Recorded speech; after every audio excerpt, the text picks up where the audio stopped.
besar Muhammad sallallahu alaihi wasallam. Alhamdulillah kita sudah memasuki kajian yang ketiga, yaitu kajian Ramadan Sehati yang diselenggarakan oleh Zakat Sukses bersama Forum Dai Inspiratif Kota Depok. Untuk kajian sore hari ini, insya Allah kajian Al-Quran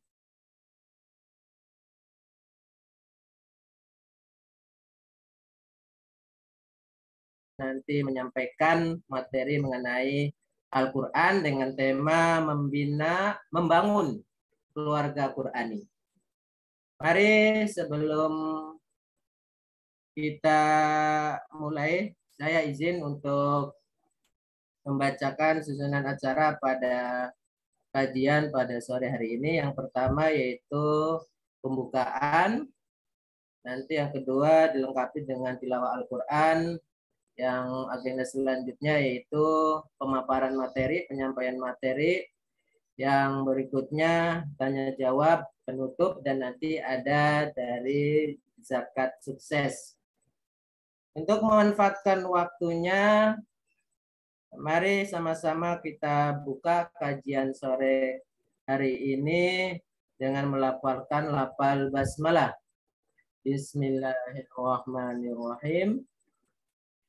Dan untuk mendapatkan keberkahan, kita akan dengarkan tilawah yang akan dibacakan oleh Akhina Muhammad Abdul Aziz. Pada Akhina dipersilakan. Assalamualaikum warahmatullahi wabarakatuh.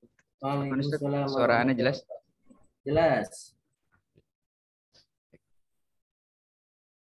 A'udzu billahi minasyaitonir rajim. Rabbana innaka ta'lamu ma nukhfi wa ma nu'lin wa ma yakhfa 'ala Allahi min syai'in fil ardi wa la fis sama'. Alhamdulillahilladzi wahaba li 'alal kibari Ismail wa Ishaq. Inna rabbi lasami'ud du'a. Rabbi ij'alni muqimas salati wa min dzurriyyati. Rabbana wa taqabbal du'a. Rabbana ighfir li wa liwalidayya wa lilmu'minina yawma yaqumul hisab. Ya Tuhan kami, sesungguhnya Engkau mengetahui apa yang kami sembunyikan dan apa yang kami tampakkan. Dan tidak ada sesuatu pun yang tersembunyi bagi Allah, baik yang ada di bumi maupun yang ada di langit. Segala puji bagi Allah yang telah menganugerahkan kepadaku di hari tuaku, Ismail dan Ishak. Sungguh Tuhanku benar-benar maha mendengar, memperkenankan doa. Ya Tuhanku, jadikanlah aku dan anak cucuku orang yang tetap melaksanakan sholat. Ya Tuhan kami, perkenankanlah doaku. Ya Tuhan kami, ampunilah aku dan kedua ibu bapakku dan semua orang yang beriman pada hari diadakan perhitungan hari kiamat. Benar Allah dan segala firman. Assalamualaikum warahmatullahi wabarakatuh. Waalaikumsalam warahmatullahi wabarakatuh. Jazakallah Akhina Abdul Aziz atas tilawah Al-Quran. Semoga yang membaca dan kita yang mendengarkan mendapatkan keberkahan serta syafaat dari Al-Quran. Untuk agenda selanjutnya yaitu akan ada penyampaian materi mengenai tema membangun keluarga Qurani yang akan disampaikan oleh Ustadz Muammar Khatabi. Sebelum saya persilakan sedikit izin Ustadz untuk membacakan kurikulum vitae singkat dari beliau. Ustadz Muhammad Khadafi LCMA. Beliau dari alumnus Universitas Islam Madinah. Sekarang kesibukannya sebagai dosen STIE Sebi Depok, ya. Dan pengasuh pesantren tahfiz Qiblatain Cimanggis Depok. Ya, beliau ini memang pengasuh tahfiz, ya, tahfiz Quran. Udah ahlinya nih tentang Al-Qur'annya, Ustaz. Untuk selanjutnya dipersilakan kepada Ustadz Al-Kiram Muhammad Kadafi LCMA, dipersilakan. Ya, berapa menit waktunya, Ustaz ya? 60 menit, Ustaz. Insyaallah. Bismillahirrahmanirrahim. Uhayyikum bitahiyatil Islam, tahiyatan min indillah, tahiyatan mubarakah, tahiyatan ahlal jannah. Assalamualaikum warahmatullahi wabarakatuh. Waalaikumsalam warahmatullahi wabarakatuh. Alhamdulillah wahdah, sadaqa wa'dah, wa nasara abdah, wa a'azza jundah, wa hazamal ahzaba wahdah. Asyhadu an la ilaha illallah wahdahu la syarika lah, wa asyhadu anna Muhammadan abduhu wa rasuluhu la nabiyya wa la rasula ba'dah. Allahumma salli ala sayyidina Muhammad wa ala alihi wa ashabihi wa man sara ala nahjihi ila yaumil qiyamah wa ba'd. Alhamdulillahirabbil alamin. Kita bersyukur kepada Allah masih diberikan kita kesehatan, bisa diberikan kehidupan, bisa bernafas, yang masih diberikan kesempatan untuk menambah amal baik kita selama di muka bumi ini. Kalau kita mau membandingkan keluarga kita, saudara kita yang sudah meninggal dunia, maka tidak ada yang mereka bisa kumpulkan kembali kecuali apa yang sudah mereka lakukan selama di dunia. Tapi kita masih diberikan oleh Allah berupa kehidupan saat ini. Apapun kondisi kita, kita ucapkan alhamdulillah. Mohon maaf Ustadz, slide-nya sudah ada ya di situ. Nanti dari sana ya. Minta tolong dibukakan slide-nya dari sana. Iya. Para hadirin yang dimuliakan Allah Subhanahu wa taala, kita berdoa dan kita doakan semoga kita yang hadir di sini diberikan kemudahan oleh Allah untuk melaksanakan kegiatan ini dengan lancar. Kita berdoa kepada Allah dimudahkan dalam mencari rezeki yang halal, banyak dan berkah, diberikan kemudahan dalam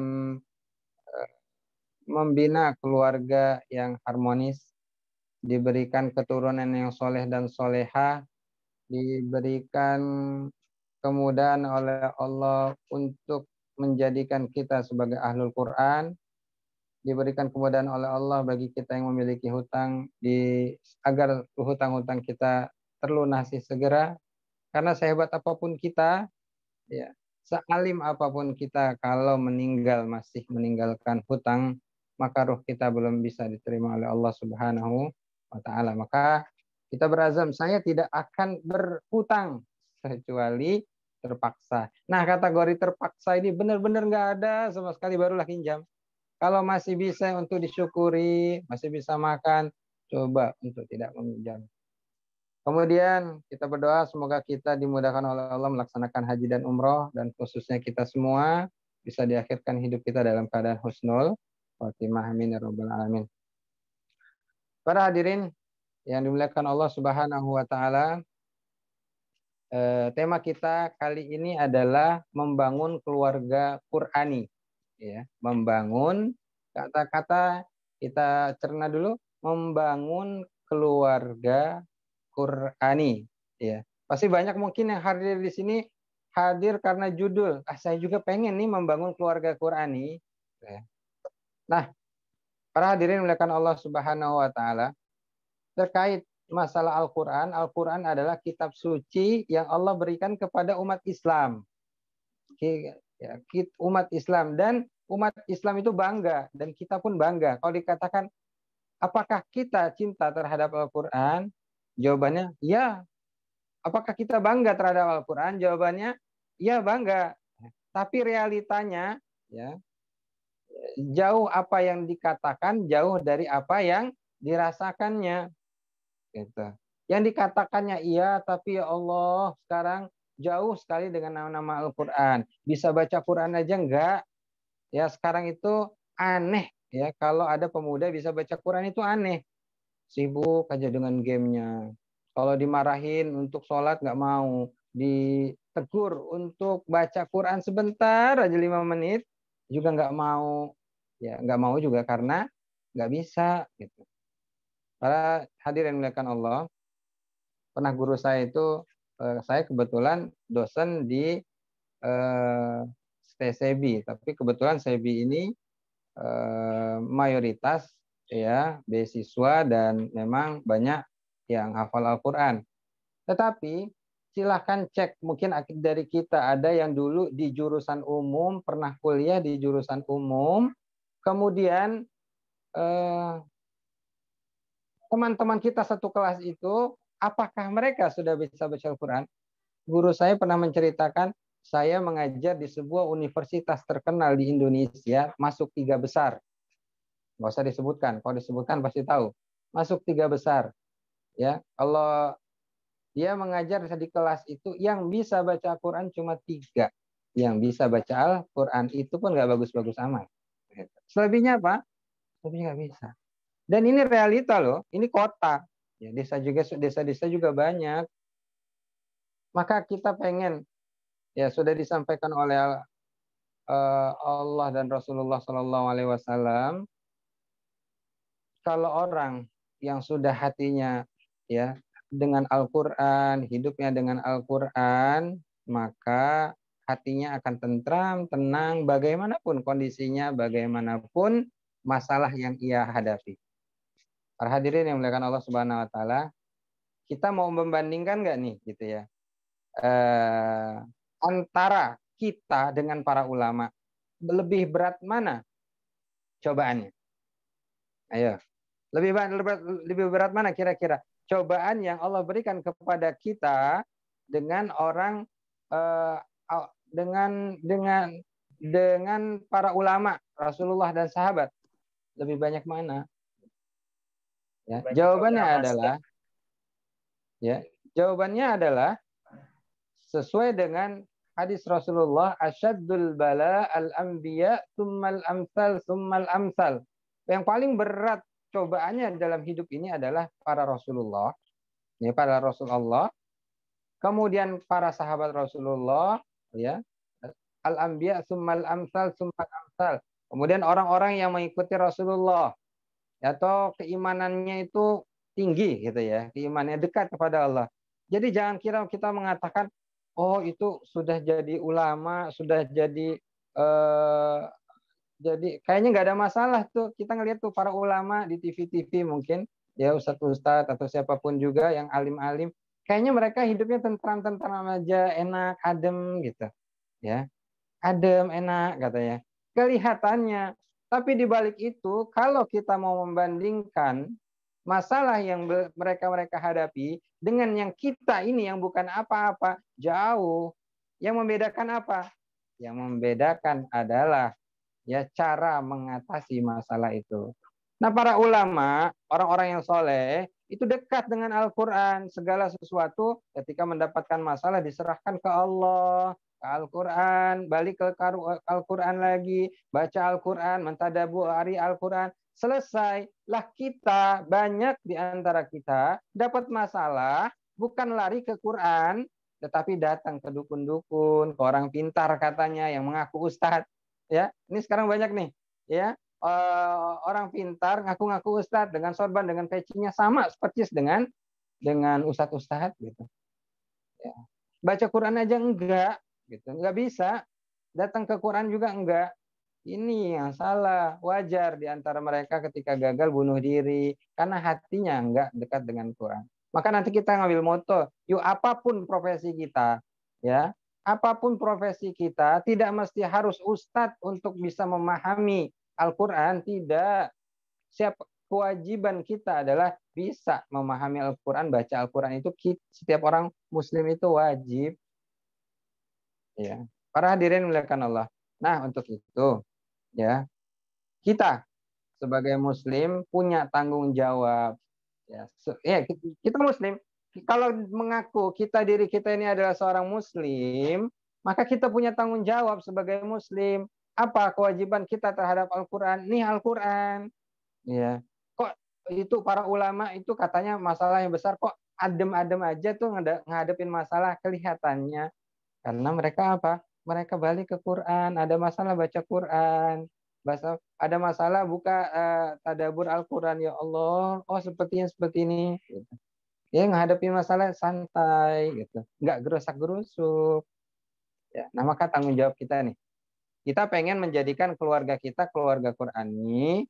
Pastikan diri kita dulu nih, siapapun kita, entah kita ini seorang ibu, seorang bapak, seorang anak, maka kewajiban kita adalah ya terhadap Al-Quran pertama nih kita sebelum kita menuju langkah membangun keluarga Qurani, ya kita punya kewajiban terhadap diri kita. Apa pertama? Seorang Muslim harus bisa membaca Al-Quran. Ya, harus bisa baca Al-Quran. Kita sudah mendengarkan hadis Rasulullah. Iqra'ul Qur'ana fa innahu ya'ti yaumal qiyamati syafi'an li ashabi. Bacalah Al-Quran karena Al-Quran itu akan memberikan syafaat bagi para pembacanya. Tapi kalau kita lebih mendalam, ya kata-kata li ashabi, apakah setiap pembaca? Belum tentu loh, gitu ya. Ya, apakah setiap pembaca? Belum tentu. Tidak semua pembaca bisa digolongkan ini. Banyak yang membaca tapi hatinya nggak dekat dengan Al-Quran karena terpaksa, kemudian karena sesuatu hal. Lihat di sini di akhirnya li ashabihi, yang soulmate-nya dengan Al-Quran, gitu ya. Bahasa kerennya itu yang sudah hatinya itu dekat terus dengan Al-Quran, sudah soulmate-an, satu hari nggak dekat dengan Al-Quran itu merasa bagaimana gitu rasanya. Itu orang seperti ini, gitu. Ya, orang-orang seperti yang mendapatkan syafaat oleh Al-Quran nanti. Ingat ya, syafaat itu terbagi menjadi dua. Ada syafaat khas lir Rasul, khusus Rasulullah, yang Rasulullah bisa memberikan syafaat kepada orang yang mencintai Rasulullah. Ada syafaat am, syafaat umum. Di antaranya adalah seorang yang membaca Al-Quran dan dekat dengan Al-Quran, maka Al-Quran bisa memberikan syafaat. Nih, harus bisa membaca Al-Quran. Maka sekarang kalau kita yang tidak bisa membaca Al-Quran atau keluarga kita yang tidak bisa membaca Al-Quran, pertama ajarkan dan belajar cara membaca Al-Quran dengan baik dan benar. Ya, bagaimana caranya? Cari guru yang bisa di bidang Al-Quran lebih baik daripada kita. Nggak masalah, satu tingkat lebih baik daripada kita nggak masalah, walaupun dia nggak bagus-bagus amat. Tapi kalau cari yang lebih bagus, lebih baik. Ya. Kalau misalnya di desa susah gitu mencarinya, ya nggak masalah siapapun. Yang penting lebih baik dari kita, walaupun sedikit. Ya cari guru. Kalau bisa cari guru yang benar-benar apa ya? Yang benar-benar ketat banget dalam hal bacaan dan tajwidnya. Beruntunglah kalau dapat guru seperti itu. Saya ulangi sekali lagi. Carilah guru yang cara mengajarnya dan bacaannya ketat sekali dalam mengajar. Kenapa? Pertama, orang yang mendapatkan gurunya ketat, ya ketat sekali dalam dikit-dikit kita disalahin, ya dikit-dikit kita disalahin. Ya karena kita memang banyak salah, makanya kita belajar untuk mengetahui kekurangan kita, ya. Maka kita banyak belajar, gitu. Cari kesalahan kita. Maka tujuan belajar itu adalah mencari kesalahan. Kalau sudah banyak yang dikeluarkan oleh ustadznya, ini salah, kemudian kita perbaiki, insya Allah cepat, 1 bulan juga bisa membaca Al-Quran dengan baik dan benar, dan layak bisa menjadi imam.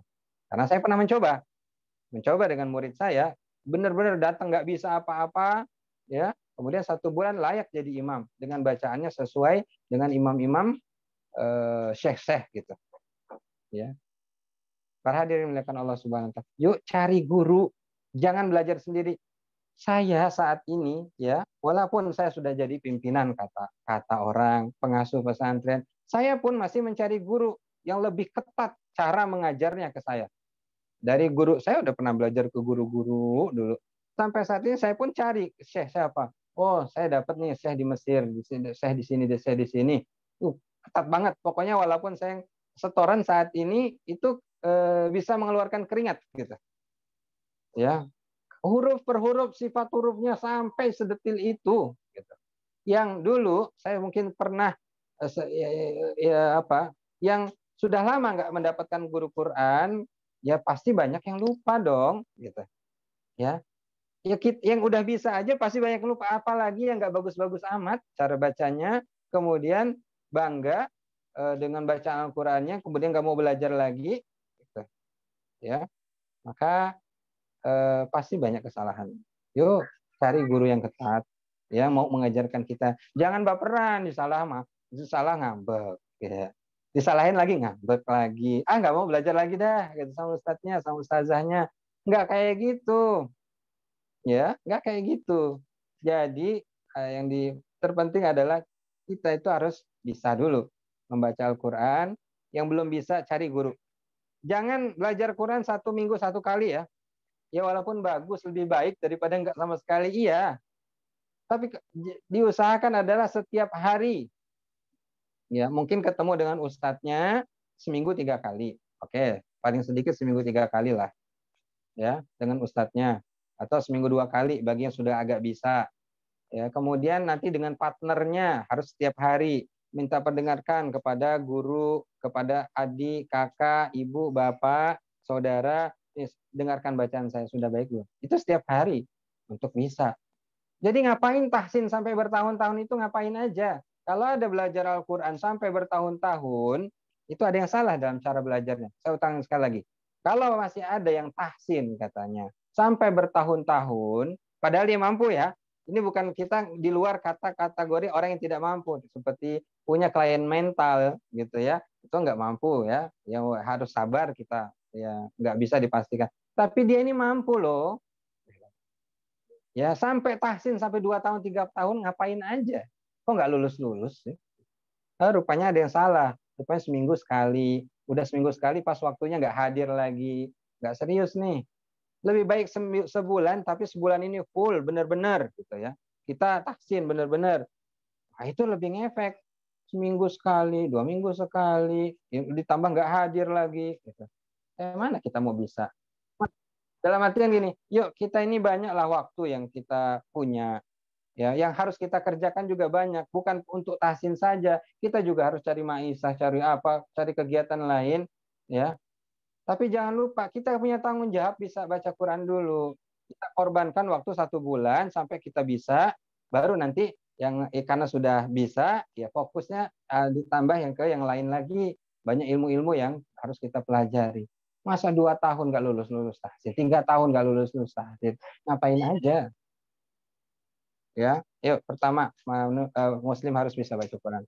Malu, ya malu nanti kalau udah meninggal dunia. Wa ma fa'alta fid dunya, Allah katakan apa yang sudah engkau lakukan selama di dunia ini nggak bisa baca Quran.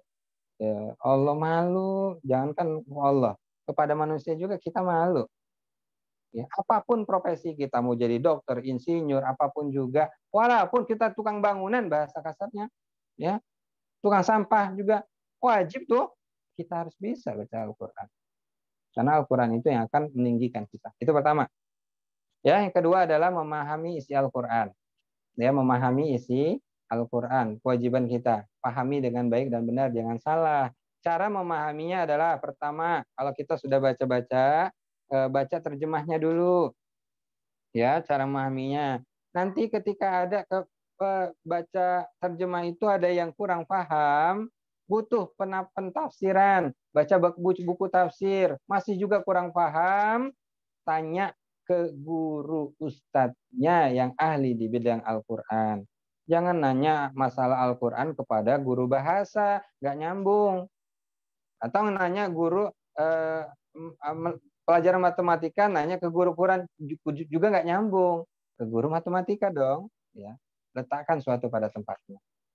Kan jangan sampai salah kita memahami Al-Quran. Ya, ini sudah banyak nih ya kemarin nih baru-baru berapa bulan yang lalu ada yang mengatakan ya nggak apa-apa nggak sholat, yang penting hatinya, gitu ya. Ya nggak apa-apa nggak sholat, yang penting hatinya. Ini pentafsiran dari mana? Ya, ada ayatnya Ustaz. Illaman atallaha biqalbin salim. Orang yang datang ke Allah hatinya bersih itu masuk surga. Ya nggak kayak gitu. Ini penafsiran yang salah, gitu. Ada lagi yang mengatakan nggak apa-apa, nggak pakai jilbab, yang penting hatinya. Ini pentafsiran dari mana? Maka kalau kita pengen memahami Al-Quran, pastikan kita baca dulu tafsir. Kalau enggak nanti tanya ustadz, guru-guru. Ustadz, kok ini berbeda pendapatnya? Ingat ya, di dalam Al-Quran, sepertiga Al-Quran itu berisi hukum-hukum Islam. Dan hukum-hukum Islam itu ya ada nanti khilaf di antara ulama. Ya, di dalam Al-Quran disebutkan wa aqimus shalah wa atuz zakah. Cara sholat bagaimana, cara zakat bagaimana, disebutkan di dalam Al-Quran. Disebutkan nggak? Nggak. Butuh apa? Penjelas, yaitu hadis-hadis Rasulullah. Nanti para ulama lah yang menyelimpulkan, dan kita, tugas kita yang awam ini ikut aja. Saat kalau ada yang berbeda kayak mana, hargai perbedaan pendapat. Satu sholatnya kunut, satu enggak, ya silahkan. Sama-sama ada dalil, dan dalil ini pendapat ini pendapat yang mu'tabar, diakui di kalangan ulama. Ya. Jangan kita baru belajar langsung menghardik, alah ulama ini ulama su, gitu ya. Nah, ulama su itu ulama dolal itu sesat. Lah ini kita siapa? Hafal Quran aja enggak, hafal hadis enggak, langsung mengatakan ulama itu adalah ulama sesat. Dari siapa yang ngajarin seperti itu? Ya, nggak ada. Maka hargai perbedaan pendapat, tasamuh. Bukan tugas kita yang awam untuk menyalah-nyalahkan. Mungkin saja husnuzon, ilmu kita belum sampai. Gitu. Ya, tugas itu adalah tugas para ulama. Kita nggak usah ikut-ikutan deh yang awam ini. Sibuk di bawah ribut gara-gara masalah perbedaan. Itu gara-gara apa? Memahami isi Al-Quran nggak benar. Ya, butuh penjelas. Hadis-hadis Rasulullah dipahami. Yang ketiga, ya tugas kita yang ketiga adalah mengamalkan isi Al-Quran. Ini penting, sangat penting banget, ya bahkan kalau kita sering mengatakan kepada anak kita, atau kita juga pernah mendengar ustadz mungkin ya mengatakan, ayo baca Al-Quran, ayo menghafalkan Al-Quran, karena nanti orang yang hafal Quran bisa memberikan mahkota kepada kedua orang tuanya. Benar nggak? Ya benar sih, tapi nggak semuanya yang benar gitu ya. Ya. Terus yang nggak hafal Quran, apakah nggak bisa memberikan mahkota? Bisa, sama saja. Di sini disebutkan hadisnya, redaksinya seperti apa? Man qara'al Qur'ana wa amila bima fihi. Ingat, qara'a itu apa? Membaca, bukan man hafizul Quran ya. Man qara'al Qur'ana, dan barang siapa membaca Al-Quran. Tapi para ahli hadis mengatakan yang hafiz Quran lebih afdal dong. Ya wajar. Perjuangan hafiz Quran itu luar biasa loh untuk mendapatkan satu halaman itu. Jangan satu halaman, satu baris itu perjuangan loh. Kita enak-enak tidur, dia sampai nggak tidur malam gitu. Untuk mendapatkan satu halaman gitu. Wajar. Tapi orang yang nggak hafal Quran pun bisa. Man qara'al Qur'ana wa amila bima fihi. Nah, tidak cukup dengan membaca Al-Quran dan mengamalkan isi Al-Quran. Ya, ulbisa walidahu tajan yaumal qiyamah. Akan dipasangkan mahkota nanti kepada kedua orang tuanya yaumul qiyamah. Ya. Nah, orang yang jadi syaratnya dua. Pertama adalah man qara'al Qur'ana, yang mau membaca Al-Quran, ya, dekat dengan Al-Quran, dan mengamalkan isi Al-Quran. Ya bisa mendapatkan itu. Lah ini sudah hafal Quran 30 juz katanya. Ya, tapi sombongnya udah kayak Korun. Kayak Firaun sombongnya. Ya. Nah, yang dengan mengatakan, wah saya kan hafal Quran ini, ya kemudian ini kan inilah adalah usaha saya gitu. Kemudian dia meremehkan gurunya, ustadz atau ustazahnya diremehkan. Alah, ustadznya juga nggak lancar. Saya udah bisa tasmi 30 juz gitu. Ini korun nih, korun ya. Korun abad ini. Kalau korun diberikan kenikmatan harta, kalau ini diberikan kenikmatan 30 juz. Belum tentu juga. Ya, maka perbaiki antara kualitas kita baca Quran dengan mengamalkan isi Al-Quran juga. Dalam Al-Quran, ya, la ta'kulur riba, janganlah makan riba. Lah kita masih berkecimpung dengan peminjaman online, minjem di bank konvensional. Ustaz, kan dikit aja. Dikit aja kok bunganya cuma 0,5%. Di dalam Islam itu qaliluhu wa katsiruhu sawa. Mau sedikit mau banyak juga sama. Haram ya haram. Ya, kalau sudah haram ya haram. Ya, pasti jauhi seperti itu. Suka ngomongin orang, ya, suka mencela orang. Kemudian ini kadang kita nggak sadar ya. Ya, kita ini nggak sadar. Kata ahli Quran, banyak hafalan Qurannya, bagus gitu ya. Apalagi nggak bisa lebih parah lagi. Ya.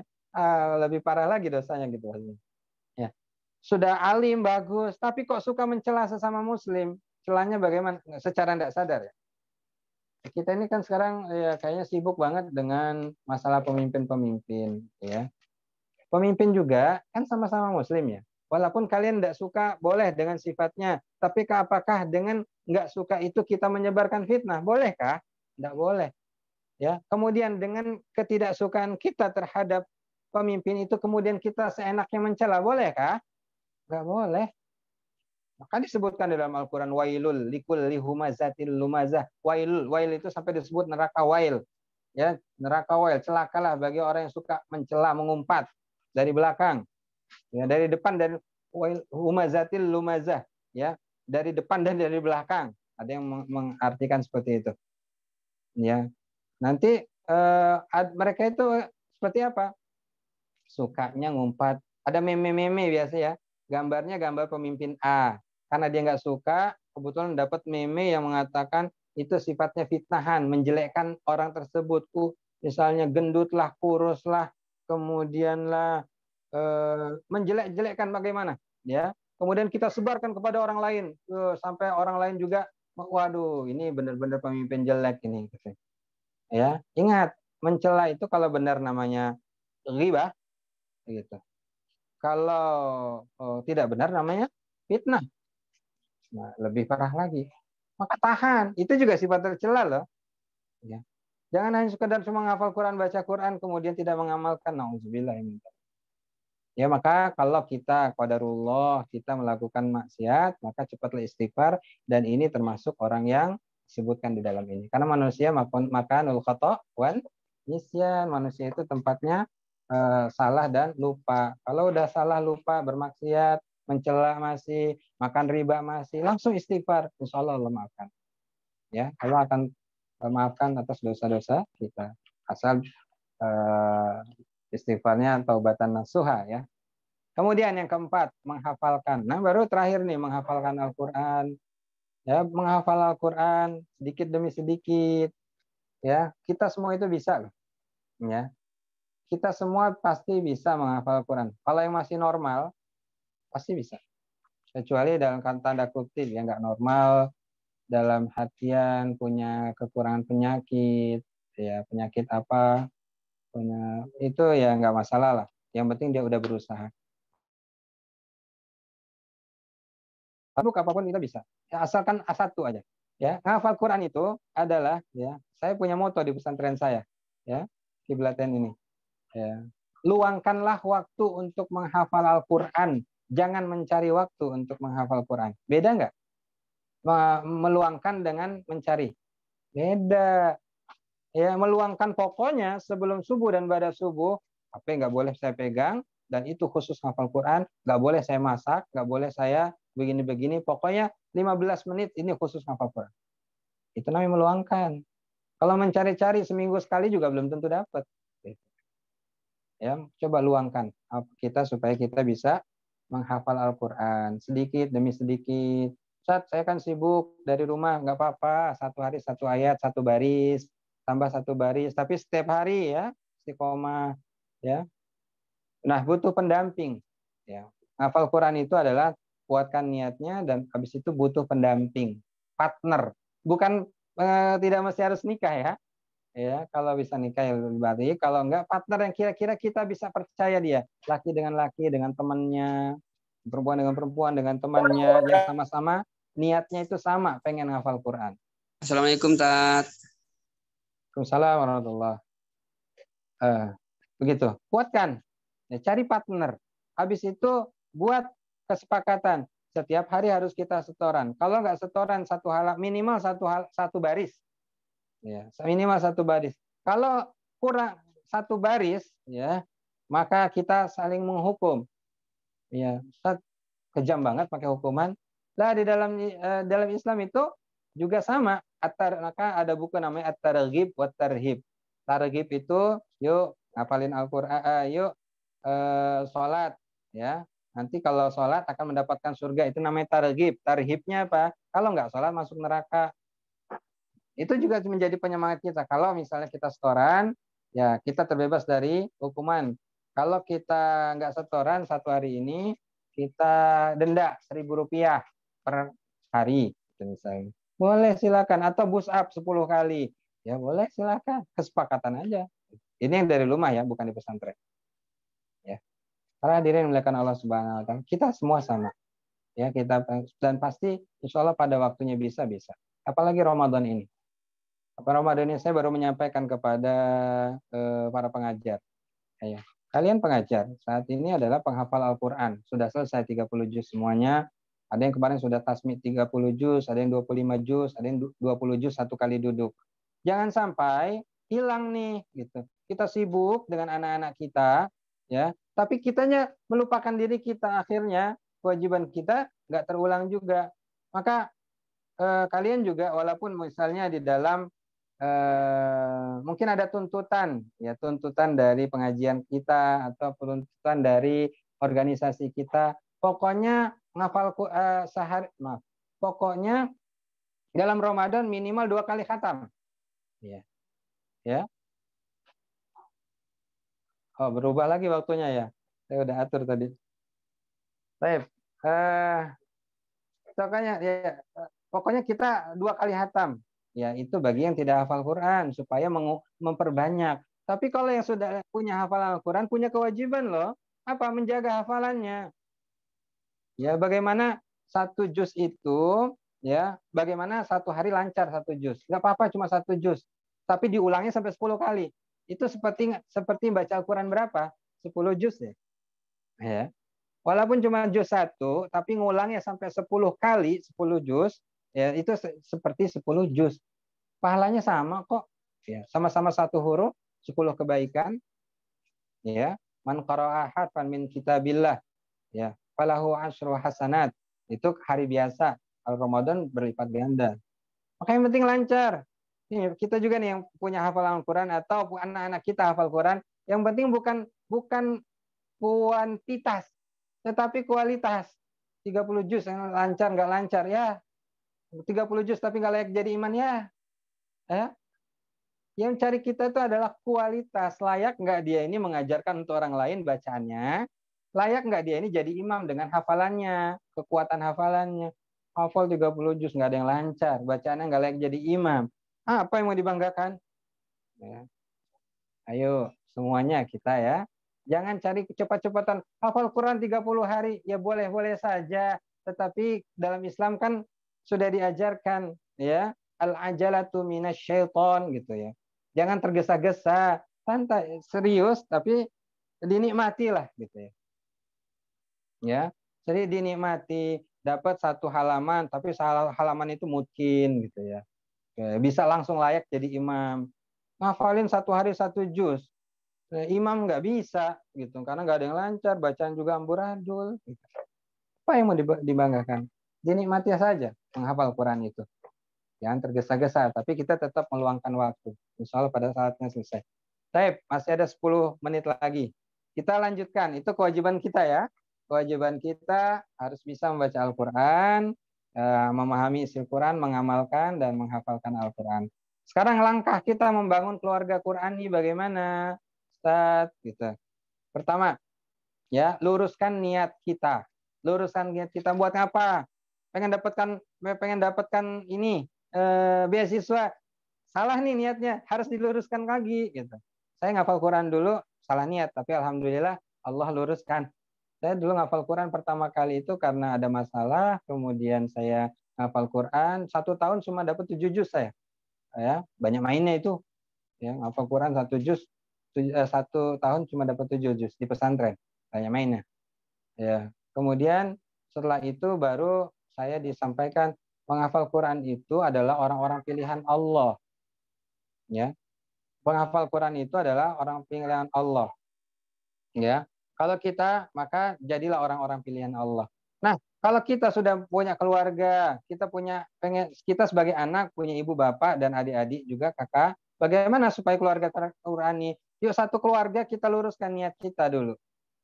Ustaz, ini bapak ibu saya ini kayaknya sudah awam banget lah masalah Quran. Susah dibilangin. Ya sudah, selamatkan kakak adiknya. Ya, selamatkan kakak adiknya, masukin ke lembaga pesantren atau mana. Ustaz, saya nggak punya uang banyak yang beasiswa sekarang. Tinggal bilang asal mau aja. Gitu.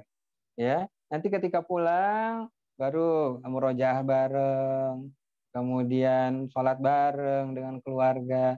Ini udah membangun keluarga Qurani loh. Luruskan niat kita untuk apa nggak Quran. Saya ya Allah, saya ini pengen menjadi keluarga Qurani, penuh dikit-dikit dengan Al-Quran, apapun profesi saya, tukang gorengan, tukang apapun juga. Yang penting ketika di rumah itu terasa banget ruh Qurannya itu ada.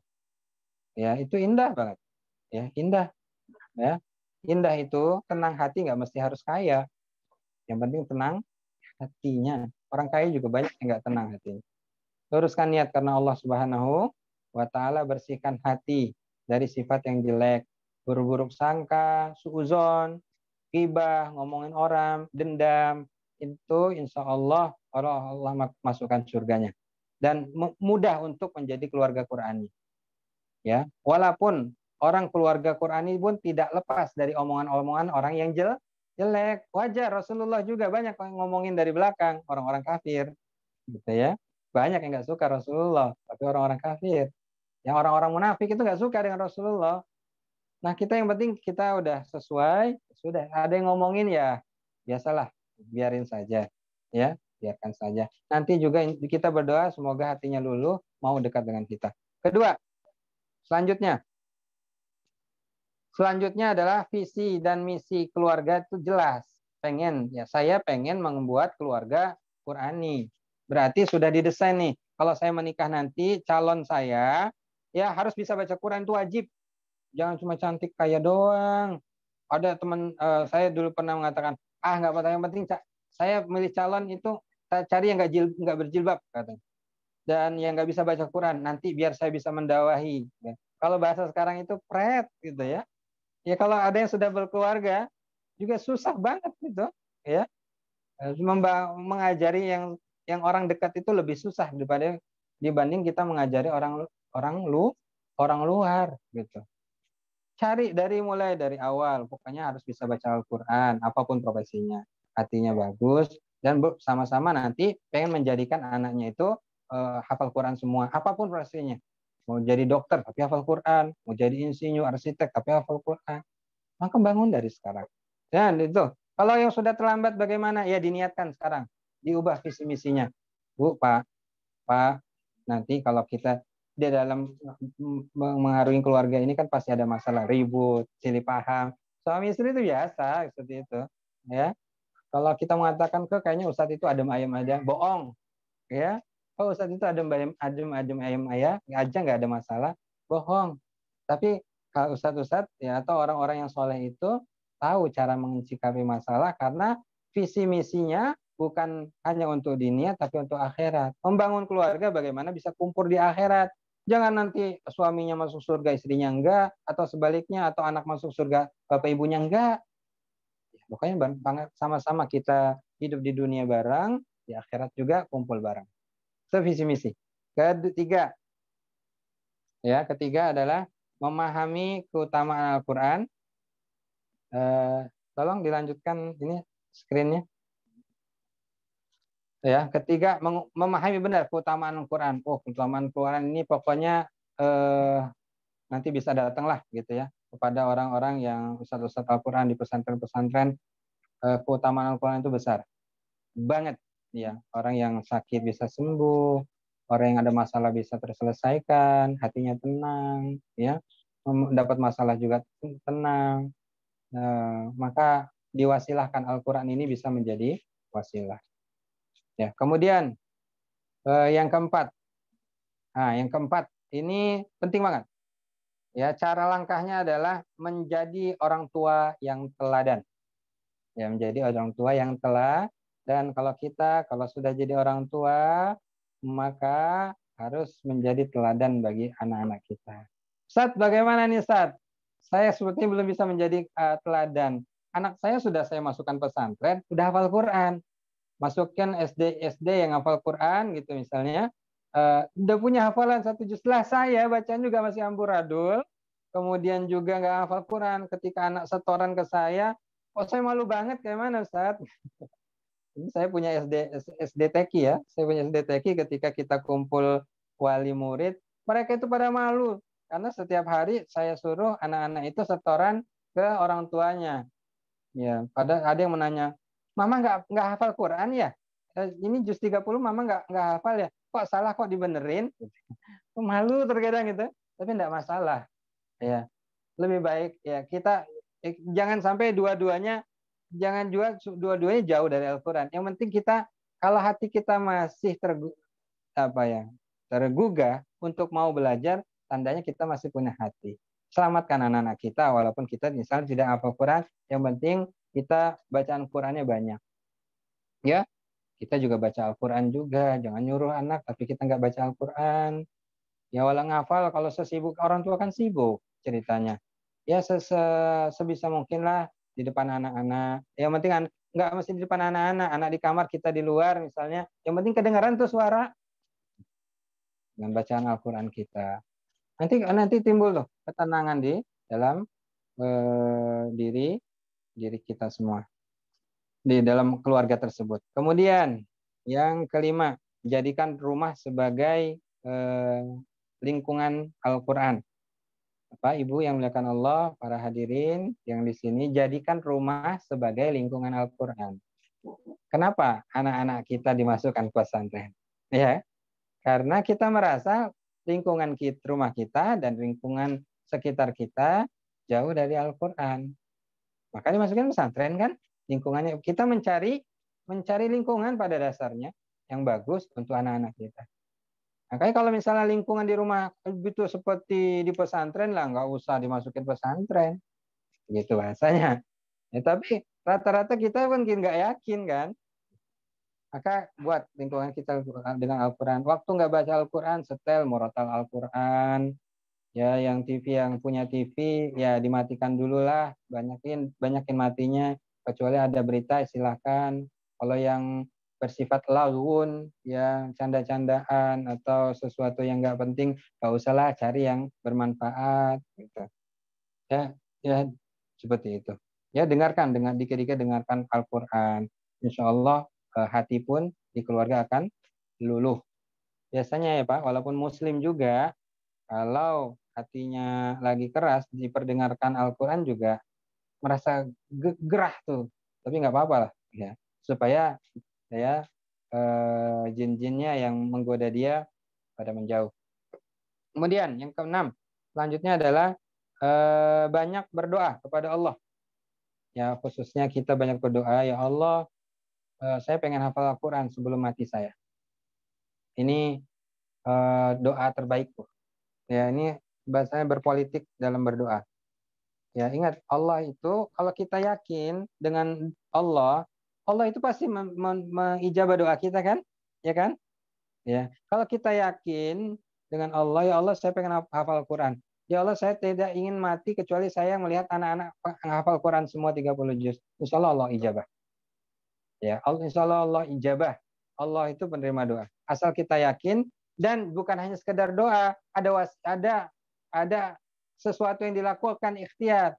Pengen hafal Quran tapi nggak pernah menyentuh Al-Quran, nggak akan bisa seperti ini. Nggak ada ikhtiarnya. Jadi harus ada ikhtiar, kemudian kita berdoa, belum selesai 30 juz, anak-anak belum selesai 30 juz, yakin Allah tidak akan mewafatkan kita. Walaupun banyak pandemi, walaupun kita naik pesawat goyang-goyang. Ustaz yakin banget, Ustaz, ya. Itu sesuai hadis qudsi yang Allah sampaikan. Ana inda zonni abadi bi. Aku sesuai dengan prasangkaan hambaku. Kalau kita yakin, ya Allah akan memberikan. Kalau kita tidak yakin, ya jangan berharap kita bisa menyelesaikan 30 juz. Yakin Allah akan berikan. Tapi harus ingat ada usahanya tidak membuat keluarga Qurani. Kemudian yang 5, 6, ke-6, 7 ya. Yang ke-7 adalah memotivasi keluarga. Yuk adik-adik kita, keluarga kita, anak-anak kita, yuk pengen masukin TPA kalau masih kecilnya. Kemudian kalau agak besar, yuk pesantren dulu hafal Quran. Nanti setelahnya terserah kamu mau kuliah di apa atau di sekolah apa. Yang penting adalah hati kita dekat dulu dengan Al-Quran. Ya, hati kita dekat dengan Al-Quran terlebih dahulu. Itu salah satu motivasi untuk keluarga kita. Saya pun sama, Pak. Saya punya paman bibi, udah tua-tua semua lah. Mau mendakwahi mereka, kita yang mental nanti, gitu ya. Nggak boleh deketin itu dukun. Orang dia juga sudah terbiasa dengan dukun. Susah ini kayaknya. Sudah selamatkan anak-anaknya. Sudah sini, ngafal tempat saya sini. Gitu ya, ngafal Quran sini. Sudah selamatkan anak-anaknya. Gitu ya. Alhamdulillah hampir semua anak-anaknya masuk gitu ya. Ya, kalau tidak bisa memperbaiki yang atas, yang bawahnya jangan sampai tertinggal. Memberikan motivasi keluarga, apalagi keluarga kita sendiri. Kemudian termasuk juga, Pak, ya, ada bapak ibu yang sudah mau cerai. Ceritanya sudah mau cerai, tinggal cerai tuh. Tiba-tiba memang anaknya udah dimasukin pesantren tahfiz. Kemudian qadarullah anaknya ini selesai hafalan 30 juz, terus ada wisuda, mereka berdua nangis, bangga dengan anaknya, nggak salah nih, gitu ya. Akhirnya nggak jadi cerai. Itu berkah Al-Quran lagi, itu, ya, memotivasi keluarganya. Ya, jadi ketularan solehnya. Kalaupun kita tidak soleh, anak kita soleh, ketularan solehnya. Kemudian dan ke-8 banyak mendengarkan Al-Quran, sudah tadi. Yang ke-9 mencari lingkungan Al-Quran, ya, gabung dengan keluarga yang lain yang sama-sama dekat dengan Al-Quran, kumpul di masjid, gitu ya. Kemudian yang ke-10 berguru kepada ahli Al-Quran, ya, berguru kepada ahli Al-Quran, cari, ya, kalau punya misalnya harus berbayar, ya enggak masalah lah. Kalau nggak mau berbayar, cari yang gratis lah, yang gratis, gitu. Ya, kalau mau berbayar ya silahkan. Cari guru ahli Al-Quran yang baik, yang benar-benar mau membimbing kita. Ya. Kemudian ini ya, termasuk juga kita yang sudah punya hafalan harus ada guru. Ya, jangan sampai nggak ada guru ya. Karena saya menemukan, ya, ada orang yang hafal Quran nggak ada guru, bacaannya salah, maksain diri jadi imam lagi. Ya, nggak mau dia ngafal sendiri, merasa sudah banyak, tapi salah semua bacaannya. Ya Allah, mana sudah tua, ditegur marah takutnya. Ya, jangan seperti itu ya. Harus cari guru. Ya, belajar itu harus ada gurunya. Kemudian yang 11 punya jadwal tetap untuk Al-Quran. Ya, punya jadwal. Harus dalam sehari harus ada waktu dari bangun tidur ke tidur lagi. Nanti saya jam sekian murojaah, jam sekian ngafal, jam sekian nganter anak, jam sekian masak, jam sekian harus tidur, jam sekian saya buka HP. Ya, seperti halnya ada almarhumah Allah yarhamha, seorang ibu muda yang meninggal dunia. Ketika meninggal dunia ditemui satu kertas jadwal harian oleh suaminya dan sekarang dipajang di dinding. Ini jadwal harian istri saya.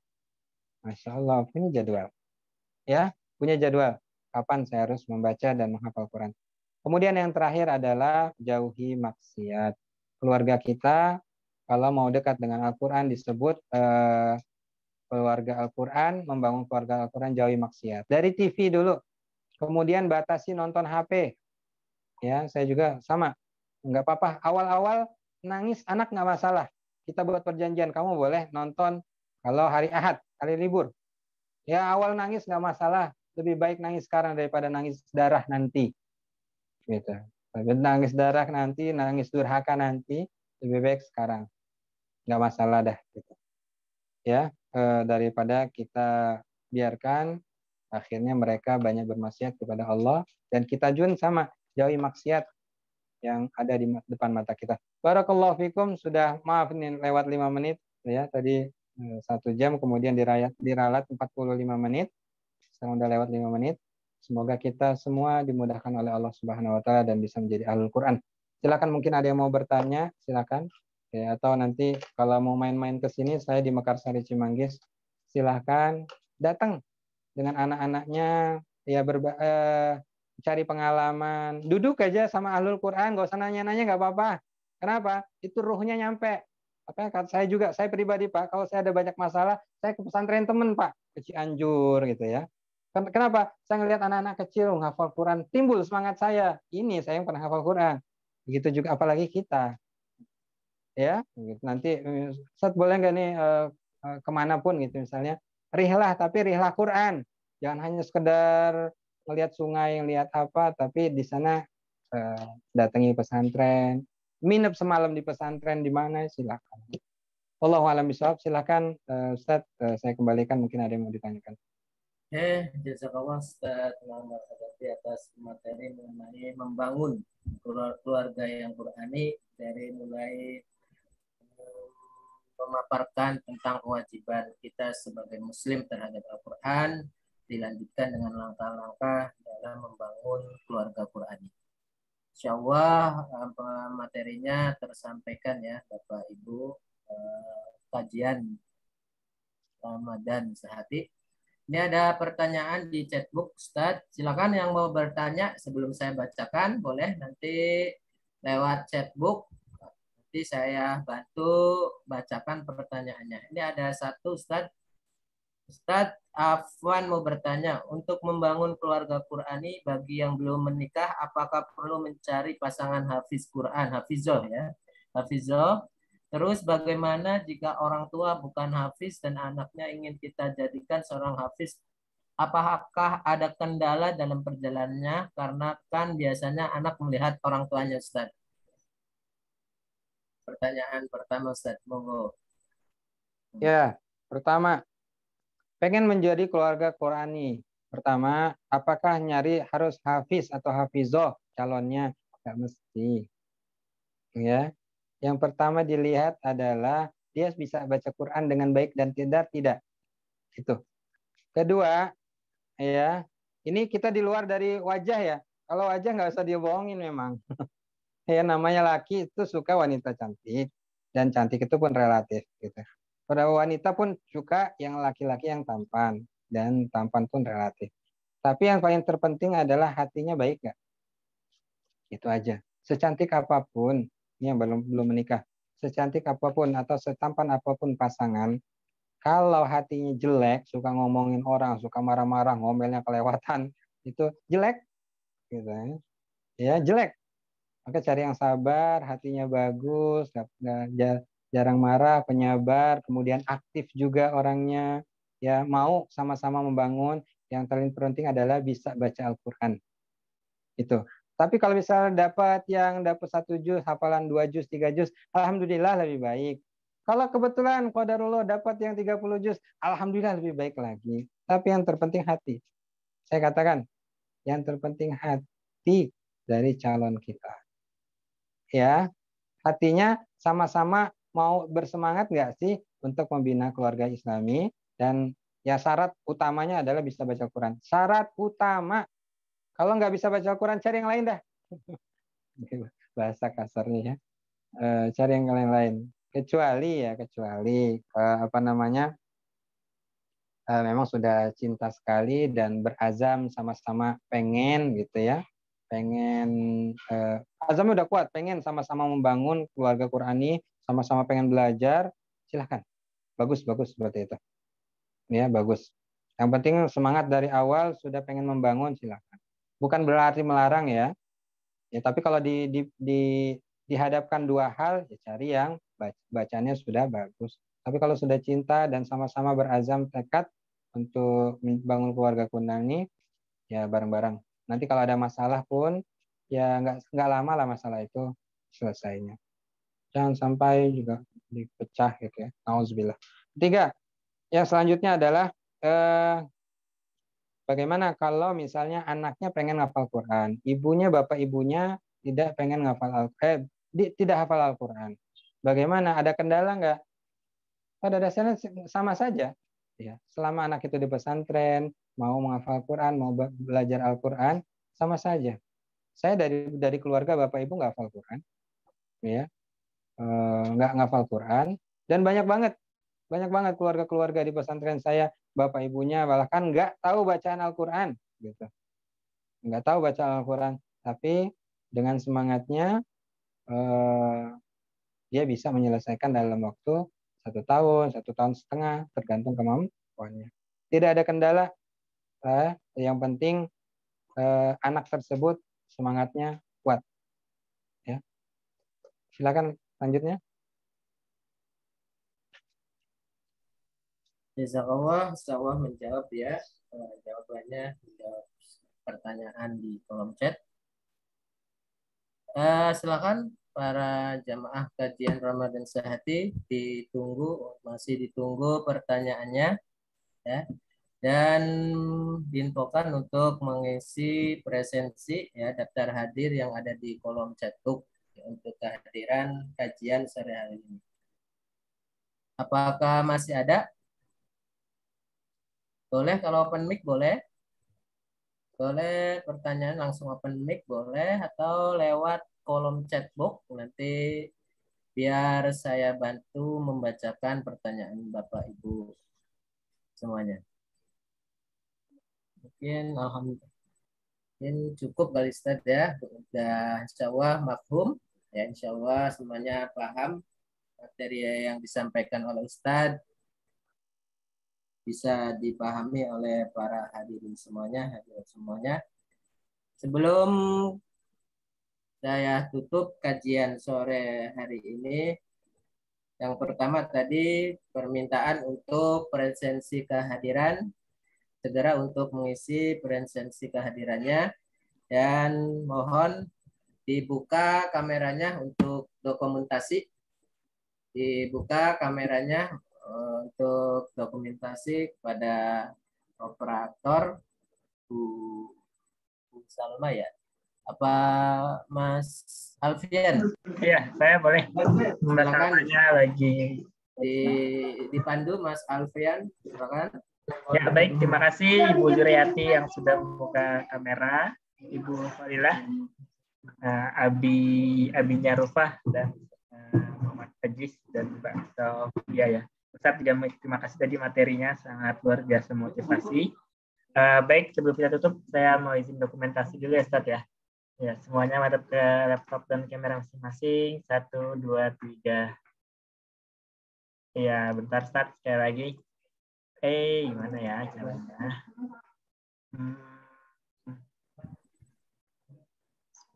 Oke. Ya, syukran Ustaz, jazakallah khair juga pada para peserta yang sudah buka video.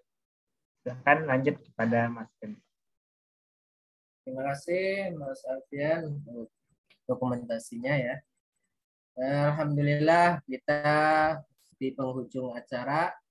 Insya Allah kita akan bertemu kembali di kajian Ramadan Sehati bersama Zakat Sukses dan Bunda Inspiratif Kota Depok. Memohon dan sekaligus minta bantuan untuk hadir bagi saudara-saudara atau teman-teman dekat yang belum bisa hadir di kesempatan sore hari ini. Mari kita tutup kajian sore kali ini dengan baca hamdalah. Alhamdulillahirrahmanirrahim. Doa penutup majlis. Subhanakallahumma wa bihamdika asyhadu an la ilaha illa anta astaghfiruka wa atubu ilaik. Wa'afu minkum. Wassalamualaikum warahmatullahi wabarakatuh. Waalaikumsalam warahmatullahi wabarakatuh. Terima kasih Ustaz. Jazakallah khair.